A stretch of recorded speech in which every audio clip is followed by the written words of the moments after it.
ngobrol dengan orang tua masalah uang saku atau membaca komen dari orang tua tentang masalah uang saku dan saya melihat kadang-kadang kita itu pada waktu melakukan apapun dalam kehidupan anak-anak kita lupa bahwa semua yang kita lakukan itu rangkai berangkai. Tidak ada satu tindakan yang berdiri secara mandiri gitu ya. Tapi semua yang kita lakukan pada anak kita, semua pernyataan kita, perkataan, tauladan yang kita berikan itu sebenarnya rangkai berangkai dan itu menyebabkan perilaku-perilaku lainnya. Maka waktu kita bicara uang saku sebetulnya itu juga rangkai berangkai gitu kan. Saya melakukan ini pengalaman saya dengan anak-anak, tapi tidak lalu menyatakan, ini tidak lalu berkata, anak Kak Lovely berarti sekarang sangat rajin menabung ya, dia sangat bisa memanage uangnya gitu ya, atau sekarang dia sudah melakukan investasi gitu ya.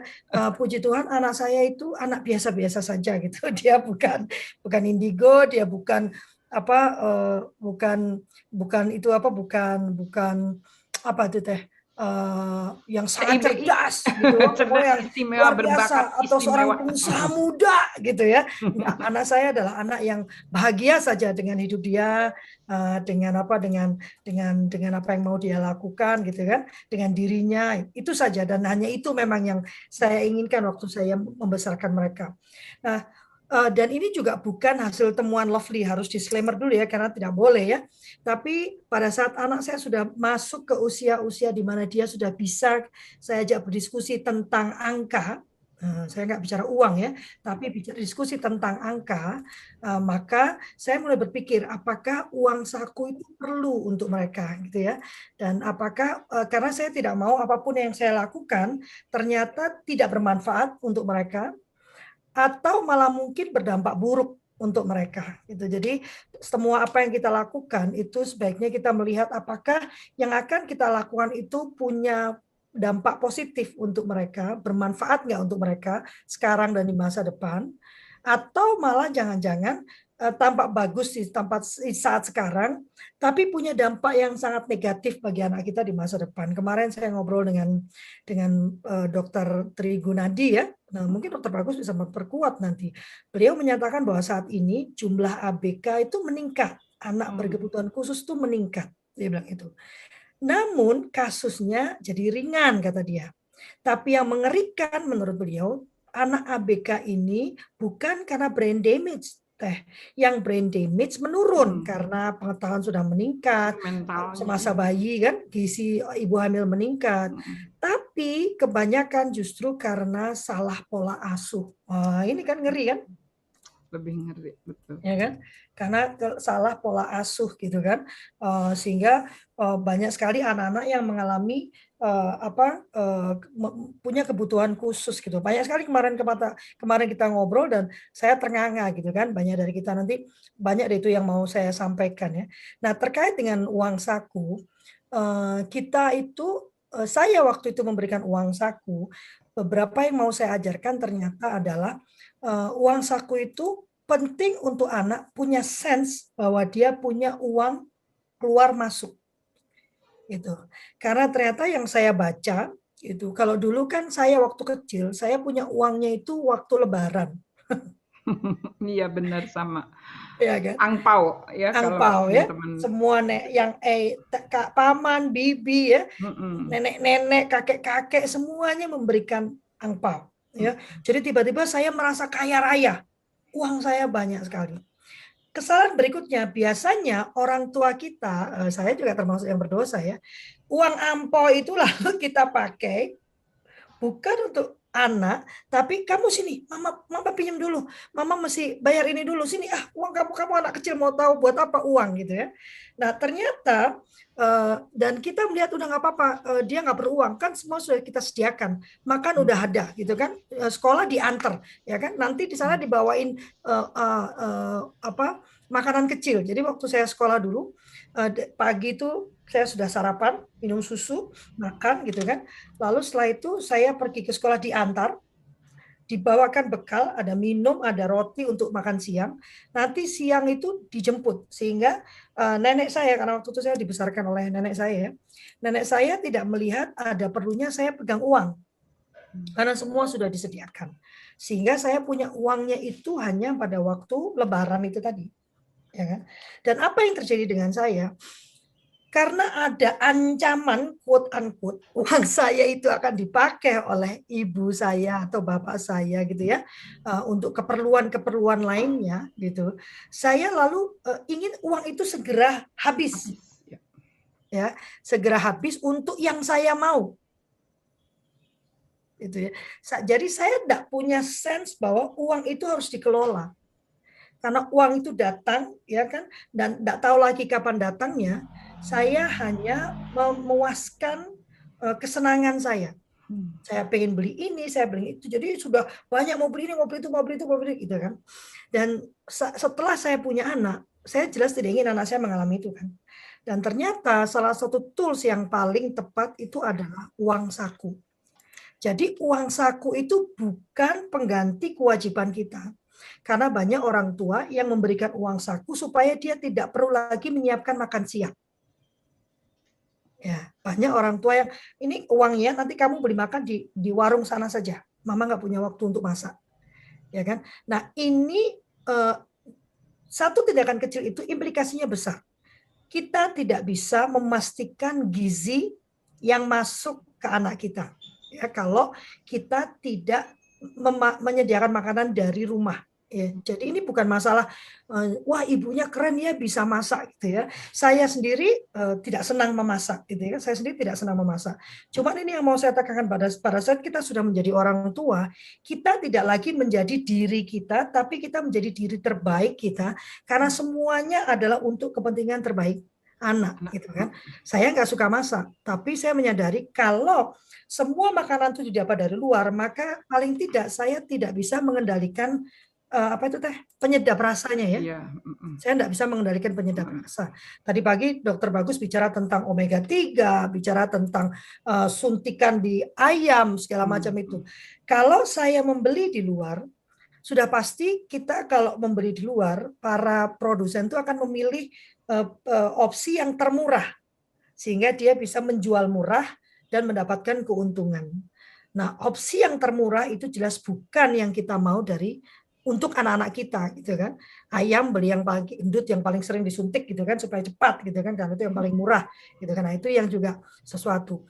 Jadi kemudian uang saku itu pun dimaksudkan adalah untuk anak belajar memanage uang. Menghargai uang, itu kan sering bilang, anak tuh sekarang nggak bisa menghargai uang kalau free itu. Dia pikir gampang saja, iya. Menghargai dimulai dengan memanage. Menghargai keberadaan uang itu dimulai dengan pengelolaan, mengelola uangnya. Dan mengelola itu tidak bisa, apa yang mau dikelola kalau nggak ada yang masuk? Gitu kan? Apa yang mau dikelola? Gitu kan?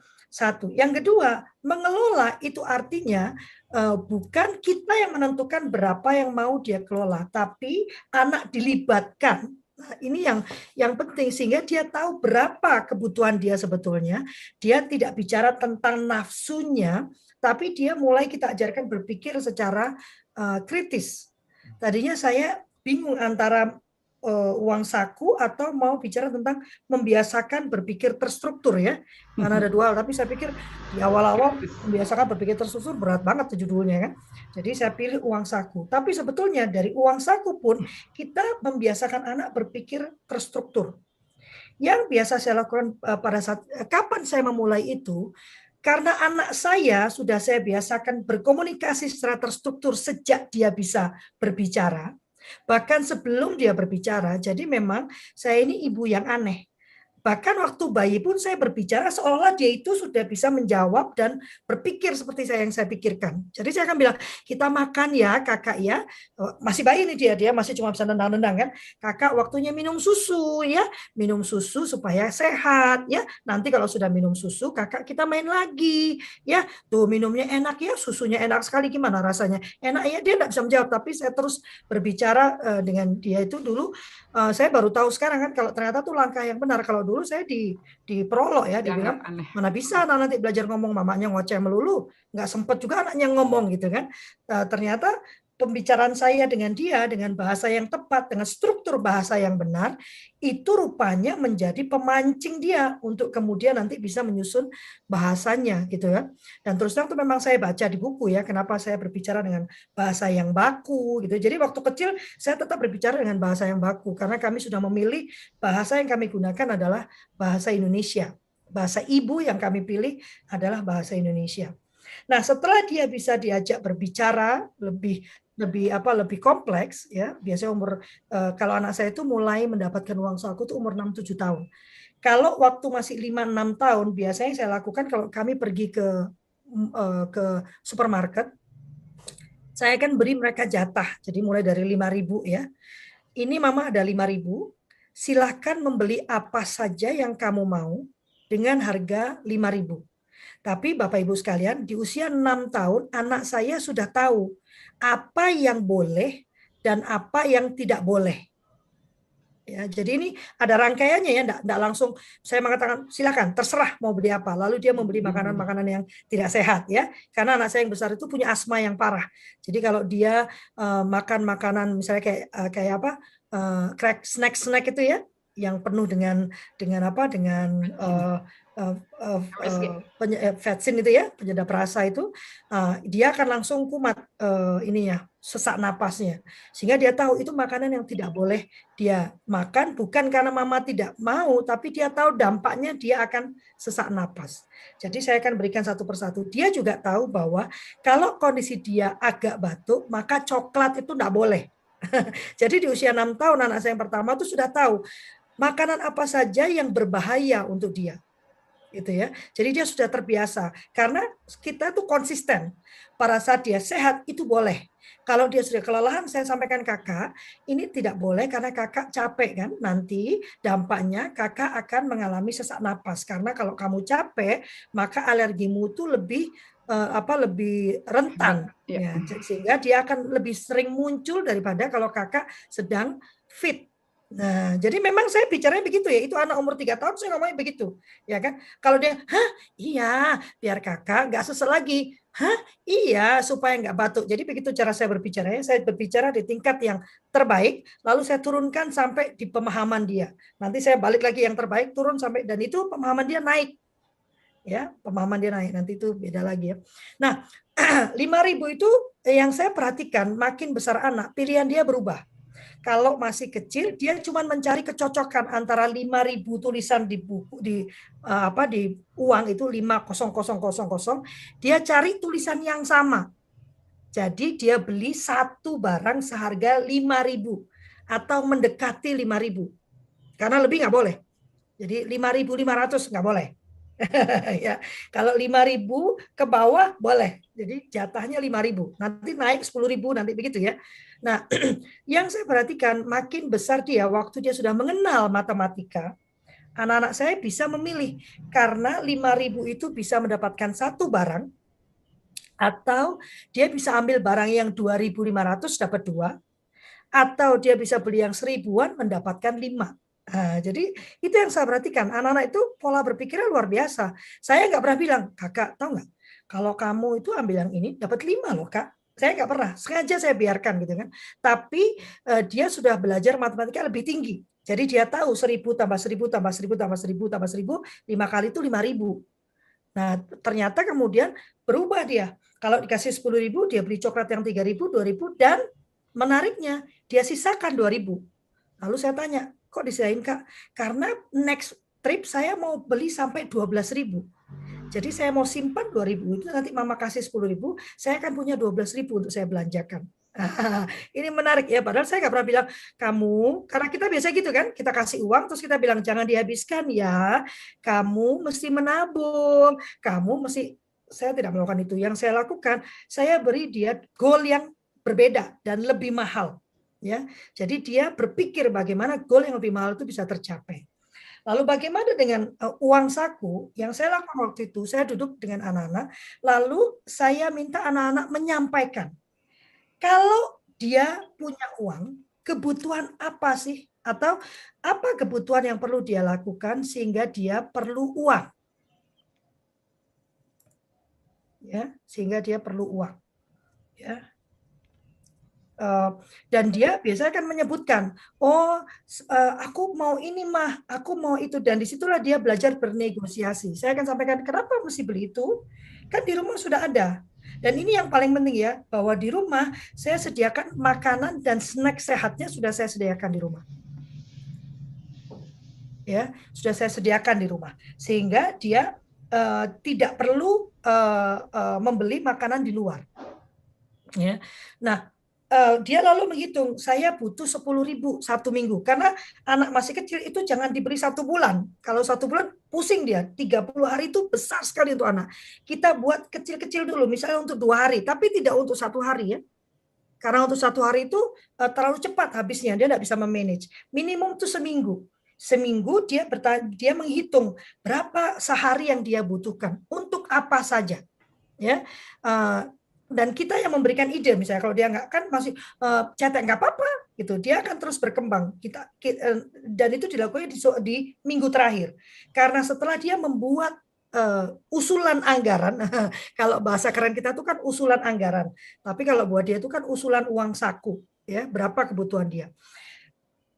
Baru di akhir minggu dia membuat pelaporan uang saku 1 minggu dia itu dipakai untuk apa saja. Dan yang dia pakai itu kita diskusikan, apakah pemakaian dia itu sudah bijak. Jadi memang anak-anak saya kayak staff di rumah ya, apakah bijak dan apa yang bisa dilakukan lebih baik, kita diskusi. Dan buku yang saya baca itu mengatakan, apabila anak saya bilang kebutuhan dia 10.000 dan kita sepakati, maka uang itu tidak diberikan 10.000. Kita memberikannya, jadi kita menghitung dia itu ada kelebihan, tapi tidak banyak. Misalnya kita tambahkan 2.000. Kenapa? Dia belajar yang namanya contingency plan. Bahwa ada saat-saat di mana dia harus mengeluarkan uang, tapi mamanya enggak ada. Ya, misalnya ya, waktu dia SD itu tiba-tiba ada iuran ya yang harus dibayar hari itu. Ya, lucunya anak saya selalu bilang, saya ada uang. Saya punya uang saku. Masalahnya, menurut saya, iuran ini tidak bermanfaat. Jadi saya tidak mau bayar. Bukan karena saya tidak pegang uang saat ini, gitu ya. Saya ada uang saku, gitu. Tapi karena menurut saya iuran ini tidak bermanfaat, saya menolak membayar. Jadi sejak SD pun dia sudah terbiasa berpikir dan memberikan pendapat apakah ini bermanfaat atau tidak. Jadi saya tidak membiasakan dia patuh tanpa bertanya. Ya, dia boleh mematuhi, dia boleh mempertanyakan bahkan keputusan saya. Karena saya ibu tunggal, jadi sebetulnya saya ini penguasa tertinggi ya, penguasa tertinggi. Nggak ada lagi di atas saya. Kalau saya bilang ke kanan, nggak akan ada lagi. Kalau yang punya suami kan berarti ada bapaknya, hierarkinya begitu ya. Kalau saya kan saya ini penguasa tertinggi gitu di rumah ini gitu kan. Jadi saya yang pesan yang mau sampaikan pada anak-anak adalah bahwa penguasa tertinggi pun itu boleh kau pertanyakan. Gitu kan. Boleh kau pertanyakan, tapi penguasa saya kecuali saya coba bilang anak-anak kecuali Tuhan. Nah, itu enggak boleh dipertanyakan. Tapi di bawah itu kau boleh bertanya. Ya. Dan apabila mama yang suruh itu tidak ada manfaatnya untuk kamu dan mama gagal menjelaskan manfaatnya, jangan dikerjakan. Nah, menurut saya itu yang membuat anak saya bisa bertahan dari serangan pengaruh rekan sebaya. Karena dia terbiasa berpikir, dia terbiasa untuk melakukan menurut manfaat yang dia pikirkan, bukan karena orang-orang melakukan. Gitu ya. Saya selalu mengatakan kita yang bikin tren, bukan kita yang ikut tren. Gitu. Jadi baju pun tuh dia suka aneh-aneh karena dia bilang saya yang bikin tren. Tren baru. Iya. Nah, setelah uang saku itu diberikan lebih, nah bagaimana dia mau menabung? Itu bukan dengan kita ngoceh, gitu kan? Dia mau menabung kalau dia punya goal, dan goal itu harus immediate, ya. Jadi smart itu sebenarnya harus dilakukan. Smart apa teh? Measurable, spesifik, measurable, punya time frame yang jelas. Iya, jadi smart itu sudah saya terapkan bahkan dari kecil. Jadi kapan kamu mau mencapai beli ini? Aku mau beli mainan mah. Kita jalan-jalan, kita lihat harganya, berapa harganya. Oke, berarti kalau harga seperti ini, berapa kali kamu harus menabung? Oh, kan aku biasa jajan dulu Mas, sisa uang tabung, sisa uang sakuku tinggal 5.000. Berarti aku mesti sekian bulan. Lalu saya goda kan, oh kalau kamu sisakan 5.000, berarti sekian bulan. Tapi kalau yang ini nggak usah dibeli, kamu bisa dapat lebih banyak lagi, berarti lebih cepat. Oh iya ya. Nah itu yang membuat dia menghemat. Jadi dia menghemat bukan karena saya ngoceh, gitu kan, tapi karena immediate need, ya, immediate goal-nya dia sendiri, bukan immediate goal mama. Saya juga pernah bilang, kamu nabung, mama ini kan cuma sendirian, kamu harus bantu mama bayar sekolahmu, itu enggak ada ya. Jadi beban saya itu untuk saya, bukan untuk anak-anak.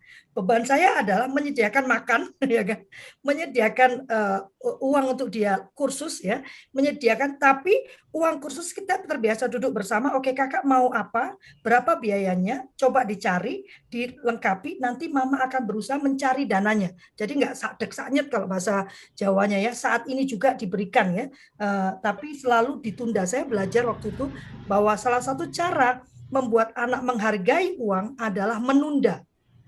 Walaupun saya punya uang hari itu untuk membeli langsung, tapi selalu saya tunda. Nah, permasalahan adalah waktu kita menunda, seringkali kita lupa dengan tundaan kita. Nah, ini yang membuat anak kemudian tidak lagi mau ditunda.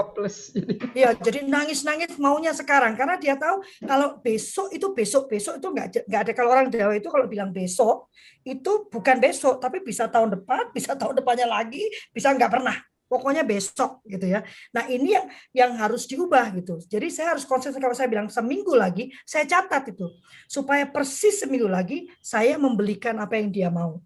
Sehingga dia tahu penundaan itu bukan tidak boleh. Kecuali saya memang menyatakan tidak boleh. Jadi jelas tidak boleh itu ya titik. Kalau beri tunda itu berarti memang ada masalah yang harus diselesaikan. Nah, makin besar dia, nanti kan kebutuhannya bertambah. Jadi kita itu intinya tidak boleh memberikan uang saku itu less dari kebutuhan dia, tapi tidak boleh juga sangat berlebih dari kebutuhan dia. Kebutuhan ya, bukan kemauan ya. Dan kebutuhan itu dia yang mengungkapkan, dan kita lewat diskusi bisa membantu dia memilah mana yang sebetulnya benar-benar kebutuhan, mana yang sebetulnya cuma kemauan. Gitu ya. Nah, ini yang perlu, ini bentuk diskusi inilah yang perlu dibangun supaya nanti dia membentuk sendiri pemahamannya tentang kebutuhan dan kemauan. Nah, makin besar dia, bertambah dong kebutuhan dia, maka anak-anak terbiasa membuat proposal. Jadi dia membuat proposal keuangan, Bapak Ibu, ya. Dia mempropos ke saya berapa penambahan yang dia perlukan. Dan saya memperlakukan dia seperti kalau ada staf saya datang untuk minta anggaran, saya akan diskusi kenapa? Apa kebutuhan itu? Apakah memang sangat immediate? Kenapa sekian jumlahnya? Setahu mama itu kan sekian. Kenapa jadi sekian? Ya tapi karena ini mah. Dan kita harus mau kalau itu sudah masuk akal gitu kan, bukan akal yang tinggi yang sudah sangat, tapi sudah masuk akal, dia bisa menghasilkan argumentasi yang baik, maka diloloskan. Dan sah saja kalau saya mengatakan, kakak ini memang bagus menurut mama, memang perlu. Masalahnya saat ini uang mama sekian, ya, pendapatan mama sekian. Mama harus membayar uang rumah sekian, membayar ini sekian, sehingga mama tersisa sekian. Nah, menurut kakak ini bagaimana membaginya? Oh iya, nanti ini aja mah. Gimana kalau ini dikurangi sehingga kakak nggak perlu melakukan ini, nanti kakak, nah ya, adiknya juga sama. Dan itu yang membuat saya sebagai ibu tunggal mencari uang tunggal itu tidak pernah merasakan terbebani yang luar biasa, karena anak saya tanpa dia terbebani, dia merasa dia dilibatkan dalam keputusan keuangan di rumah kami.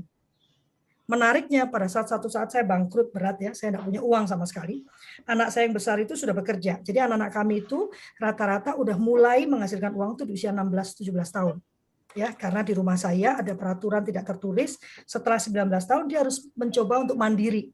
Jadi cari uang sendiri, lalu mengelola uangnya sendiri, hidup sendiri. Nah, waktu itu dia baru menyadari, karena dia adalah penanggung waktu itu, dia baru sadar bahwa uang yang harus saya keluarkan tiap bulan untuk maintain hidup kita itu besar sekali. Dan itu luar biasa. Dia lalu muncul penghormatannya gitu. Mama, ternyata kok tiap bulan gila ya, kamu harus keluarin segitu banyaknya. Sudah, kita tidak perlu melakukan ini, kita tidak perlu melakukan itu. Kita sudah hidup apa adanya saja gitu. Dan dia mengajarkan adiknya untuk hal yang sama.